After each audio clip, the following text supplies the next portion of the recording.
నమస్తే, welcome to whistle. నేను మీ స్వాతి.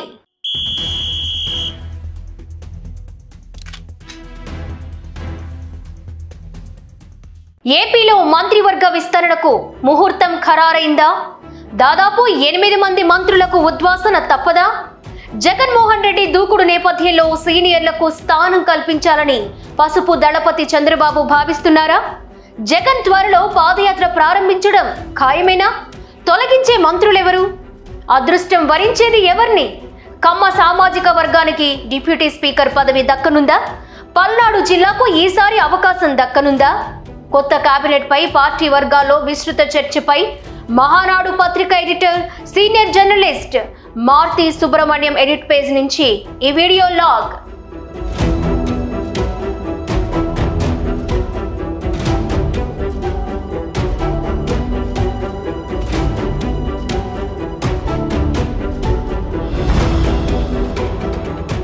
ఏపీలో కూటమి సర్కార్ అధికారంలోకి వచ్చి 13 నెలలు దాటింది. ఇప్పుడు మంత్రివర్గ విస్తరణ జరుగుతుందనే చర్చ విస్తృతంగా నడుస్తోంది. ఈ మేరకు పార్టీ వర్గాల్లో కూడా జోరుగా ప్రచారం జరుగుతోంది. అయితే దీనికంటే ముందు IAS, IPS బదిలీలు ఉంటాయని ఎప్పటి నుంచో ప్రచారం నడుస్తోంది.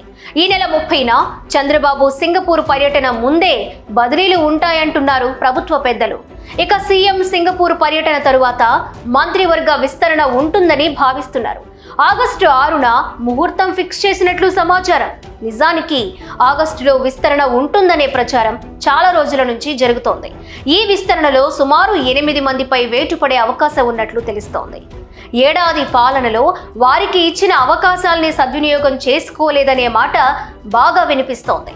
ఇక నియోజకవర్గాలలో జిల్లాతో పాటు తమకు కేటాయించిన శాఖపై కూడా ఆయా మంత్రులు పట్టు సాధించలేదని, అందుకే వారిపై వేటు పడుతుందనేది పార్టీ వర్గాల మాట.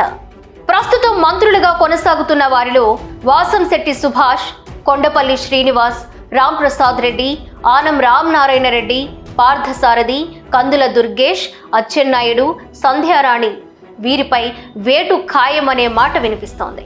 వీరిలో సుభాష్, కొండపల్లి శ్రీనివాస్, అచ్చెన్నాయుడిపై వేటు ఖాయం అనేది ముందు నుంచి వినిపిస్తున్న మాట.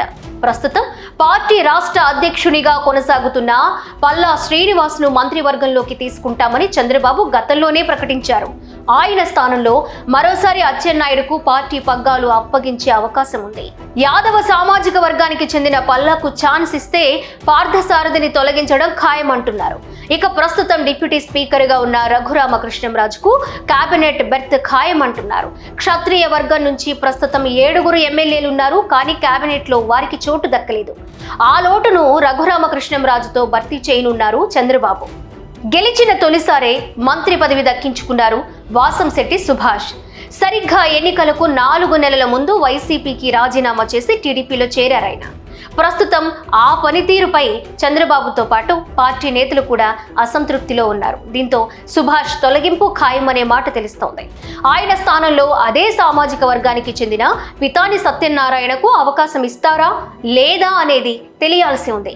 ప్రస్తుతం కేబినెట్ లో క్షత్రియ, కళింగ, గవర వంటి కులాలకు ప్రాతినిధ్యం లేదు. దీంతో ఆయా సామాజిక వర్గాలు కాస్త అసహనంలో ఉన్నాయి. వీరికి ఈసారి అవకాశం ఇవ్వాలనే డిమాండ్ కూడా వినిపిస్తోంది. ఇక జనసేన ఖాతాలో మరో మంత్రి పదవి చేరే అవకాశం ఉంది. ఇప్పటికే పవన్ కళ్యాణ్ తో పాటు నాదెండ్ల మనోహర్, కందుల దుర్గేష్ లు జనసేన తరపున మంత్రులుగా ఉన్నారు. వీరిలో దుర్గేష్ ను తొలగించవచ్చనే మాట వినిపిస్తోంది. ఈయన స్థానంలో పవన్ సోదరుడు నాగబాబుకు మంత్రి పదవి ఖాయమంటున్నారు. ఇక నాగబాబుకు మంత్రి పదవి అని ఈ ఏడాది జనవరిలోనే చంద్రబాబు అధికారికంగా ప్రకటించారు. ఇక జనసేనకు చెందిన కొండతాల రామకృష్ణకు మంత్రిగా అవకాశం ఉంటుందని ఆ పార్టీ నేతలు చెప్తున్నారు. అయితే ఇదే సమయంలో హోంమంత్రి అనితను కొనసాగిస్తారా, శాఖ మారుస్తారా అనే విషయంపై పార్టీలో విస్తృతంగా చర్చ నడుస్తోంది. అనిత పిఏ జగదీష్ పై లెక్కలేనన్ని ఆరోపణలు రావడంతో అతన్ని తొలగిస్తున్నట్లు అనిత స్వయంగా ప్రకటించారు. వీటితో పాటు పోలీస్ శాఖలో ఇటీవల జరిగిన కంప్యూటర్ల కొనుగోలు వ్యవహారం ప్రభుత్వానికి బాగా చెడ్డ పేరు తీసుకొచ్చింది. దీంతో ఆమెను కూడా తప్పిస్తారనే మాట వినిపిస్తోంది. అయితే ఎస్సీ వర్గానికి చెందిన అనితను తొలగిస్తే ఆమె స్థానంలో గోపాలపురం ఎమ్మెల్యే మద్దిపాటి వెంకటరాజుకు ఛాన్స్ వస్తుందంటున్నారు. ఇక నెల్లూరు జిల్లా నుంచి మంత్రిగా అవకాశం దక్కించుకున్న ఆనం రామనారాయణ రెడ్డి పేరు కూడా మార్పు జాబితాలో ఉంది. ఆయన స్థానంలో వేమిరెడ్డి ప్రశాంతిరెడ్డి, సోమిరెడ్డి చంద్రమోహన్ రెడ్డి పేర్లు వినిపిస్తున్నాయి. వాస్తవానికి ఉమ్మడి నెల్లూరు జిల్లాలో తొలి నుంచి పార్టీలోనే కొనసాగుతున్న నేత సోమిరెడ్డి. 2014-19 మధ్య కాలంలో కూడా సోమిరెడ్డికి మంత్రి పదవి ఇచ్చారు చంద్రబాబు. ఇక ఉమ్మడి చిత్తూరు జిల్లా నుంచి మంత్రి రామ్ ప్రసాద్ రెడ్డిని తప్పించి ఆయన స్థానంలో నల్లారి కిరణ్ కుమార్ రెడ్డికి అవకాశం ఇస్తారనే ప్రచారం జరుగుతోంది. ఇక తూర్పు కాపు సామాజిక వర్గానికి చెందిన కొండపల్లి శ్రీనివాస్ను తొలగించి ఆయన స్థానంలో సీనియర్ నేత కళా వెంకట్రావుకు మంత్రి పదవి వస్తుందంటున్నారు పార్టీ సీనియర్ నేతలు.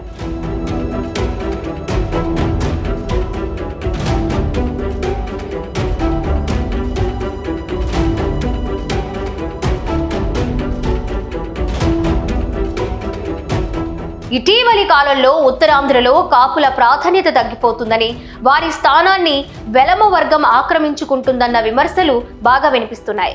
ఉత్తరాంధ్రలోని వివిధ ప్రభుత్వ శాఖల్లో కీలక స్థానాల్లో ఉన్న కాపులను బదిలీ చేసి కింజరపు కుటుంబం, సీఎంఓలోని ఓ కీలక అధికారి కలిసి తమ సామాజిక వర్గానికి చెందిన అధికారులను ఆ స్థానాల్లో నియమించుకోవడంపై కాపులు సోషల్ మీడియా వేదికగా తీవ్ర అసంతృప్తి వ్యక్తం చేశారు కూడా. ఇక విశాఖలోని గంటా నియోజకవర్గంలో విద్యుత్ శాఖ ఉన్నతాధికారి బదిలీ ఈ వివాదానికి దారితీసింది. ఆ క్రమంలో కాపు సంఘం నాయకులంతా గంటా వద్ద తమ నిరసన వ్యక్తం చేసినట్లు జోరుగా ప్రచారం జరుగుతోంది. విద్యుత్ శాఖ యూనియన్ నాయకుడు, సమైక్యాంధ్ర ఉద్యమంలో కీలక నేతగా పనిచేసిన అధికారిని బదిలీ చేసి ఆయన స్థానంలో వెలమ అధికారిని నియమించడమే ఈ వివాదానికి కారణం. ఇక ఉత్తరాంధ్రలో అధికంగా ఉన్న కాపులకు బలమైన నాయకుడు లేకుండా చేశారని కాపు సామాజిక వర్గంలో విమర్శలు వెల్లువెత్తుతున్నాయి. కీలక పదవులు, అవకాశాలు వెలమ వర్గానికే ఇస్తున్నారనే విమర్శలు కూడా వెల్లువెత్తుతున్నాయి. ఈ నేపథ్యంలోనే పార్టీలో సీనియర్ నేత కళా వెంకట్రావుకు అవకాశం ఉంటుందనే మాట బాగా వినిపిస్తోంది. ప్రస్తుతం కమ్మ సామాజిక వర్గానికి ఈసారి మాత్రం సరైన ప్రాధాన్యం ఉంటుందంటున్నారు పార్టీ పెద్దలు. ప్రస్తుతం లోకేష్, పయ్యావుల కేశవ్, గొట్టిపాటి రవికుమార్ కేబినెట్లో ప్రాతినిధ్యం వహిస్తున్నారు. గొట్టిపాటి రవికుమార్ పెద్దగా ప్రభావితం చేయలేకపోతున్నారనే విమర్శలు వినిపిస్తున్నాయి. సొంత జిల్లాలో కూడా రవికుమార్ తీరుపై సొంత సామాజిక వర్గ నేతలు గుర్రుగా ఉన్నారు. ఇక ప్రస్తుతం కీలకమైన ఆర్థిక శాఖ నిర్వహిస్తున్న పయ్యావుల కేశవ్ తన శాఖ మార్పు కోరుకుంటున్నారు. తెలుగుదేశం పార్టీలో కొణిదెల, తుమ్మల, పరిటాల స్థాయిలో నాయకులు లేరనే అసంతృప్తి కమ్మ వర్గంలో స్పష్టంగా కనిపిస్తోంది. దూకుడుగా వ్యవహరించే కరణం బలరాం పార్టీ మారుగా ఇమేజ్ ఉన్న దేవినేని ఉమకు టికెట్ ఇవ్వలేదు. బుచ్చయ్య చౌదరి, ఎరపతినేని శ్రీనివాసరావు ఎమ్మెల్యేలుగా పరిమితమయ్యారు. సీనియర్ ఎమ్మెల్యే ధూళిపాళ్ల నరేంద్రకు సంఘం డైరీ వివాదం వల్ల మంత్రి పదవి రాకుండా పోతుందంటున్నారు. ఈ క్రమంలో డిప్యూటీ స్పీకర్ రఘురామకృష్ణంరాజుకు మంత్రి పదవి ఇస్తే ఆయన స్థానంలో సీనియర్ నేత, వివాద రహితుడైన గోరంట్ల బుచ్చయ్య చౌదరికి అవకాశం వస్తుందంటున్నారు పార్టీ నేతలు. అయితే స్పీకర్ అయ్యన్న పాత్రుడు ప్రస్తుతం ఆ పదవిలో అంత అసంతృప్తిగా లేరనేది వాస్తవం. ఆయన కూడా మంత్రి పదవి కోరుకుంటున్నారు. అచ్చెన్నాయుడుకు పార్టీ అధ్యక్ష పదవి ఇస్తే ఆయన స్థానాన్ని అయ్యన్న పాత్రుడితో భర్తీ చేసే అవకాశం ఉంది. ఇక స్పీకర్ పదవిని సీనియర్ కు కేటాయించే అవకాశం ఉంది.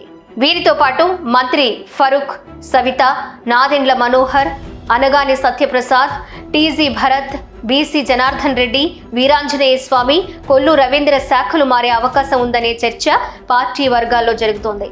వీరిలో భరత్ పనితీరుపై సొంత జిల్లా పార్టీ నాయకులే అసంతృప్తి వ్యక్తం చేస్తున్నారు. రాష్ట్రంలోని అన్ని మున్సిపల్ కార్పొరేషన్లు వైసీపీ నుంచి టీడీపీ ఖాతాలో కలుస్తుంటే కర్నూలు మాత్రం అందుకు భిన్నంగా ఉన్న అంశంపై చంద్రబాబు ఇటీవల తన కర్నూలు పర్యటనలో సీనియర్ల వద్ద ప్రస్తావించి అసంతృప్తి వ్యక్తం చేసినట్లు పార్టీ వర్గాల్లో ప్రచారం జరిగింది. అయితే కొన్ని ప్రత్యేక కారణాలతో ఆయనను తొలగించకపోవచ్చని, శాఖ మార్చవచ్చన్న ప్రచారం జరుగుతోంది. టీడీపీకి తిరుగులేని పట్టున్న పల్నాడు జిల్లా నుంచి ఇప్పటి వరకు ఎవరికీ ప్రాతినిధ్యం లేకపోవడంపై ఆ జిల్లా నేతల్లో నిరాశ వ్యక్తమవుతోంది. ఉన్న 3 మంత్రి పదవులు గుంటూరు జిల్లాకే ఇచ్చారంటున్నారు. ఇక పల్నాడు జిల్లాలో సీనియర్ నేత, కాపు వర్గంలో ఇమేజ్ ఉన్న కన్నా లక్ష్మీనారాయణ, కమ్మ వర్గంలో ఇమేజ్ ఉన్న ఎరపతినేని శ్రీనివాసరావుతో ఒకరికి మంత్రి పదవి ఇవ్వాలన్న సూచన వ్యక్తమవుతోంది. ఇదిలా ఉండగా వైసీపీ అధినేత మాజీ సీఎం జగన్ పై నిరంతరం జనంలో ఉండాలని నిర్ణయించుకున్నారు. ఈ క్రమంలో జగన్ దూకుడును ఎదుర్కోవాలంటే సీనియర్లే సరైన వారన్న నిర్ణయానికి వచ్చినట్లు తెలుస్తోంది. ప్రస్తుత మంత్రుల్లో చాలా మంది జగన్పై ఎదురుదాడి చేయడంలో విఫలమయ్యారనేది వాస్తవం. ప్రభుత్వం చేసిన కార్యక్రమాలు కూడా చెప్పకపోవడంపై అనేక సార్లు చంద్రబాబు స్వయంగా అసంతృప్తి వ్యక్తం చేశారు కూడా. కాగా ప్రస్తుత కేబినెట్లో కొందరు పార్టీ ప్రభుత్వాన్ని వదిలేసి ఇసుక రీచ్లు, శాఖల్లో బదిలీల పేరిట వసూళ్లు, నియోజకవర్గంతో పాటు శాఖను బంధువులకు కట్టబెట్టడం, మరికొందరు శని ఆదివారాలు హైదరాబాద్, బెంగళూరు, దుబాయ్, సింగపూర్లలో జల్సాలు చేసి మంగళవారానికి వస్తున్న వైనాన్ని కూడా చంద్రబాబు పరిగణలోకి తీసుకున్నారని పార్టీ వర్గాలు చెప్తున్నాయి.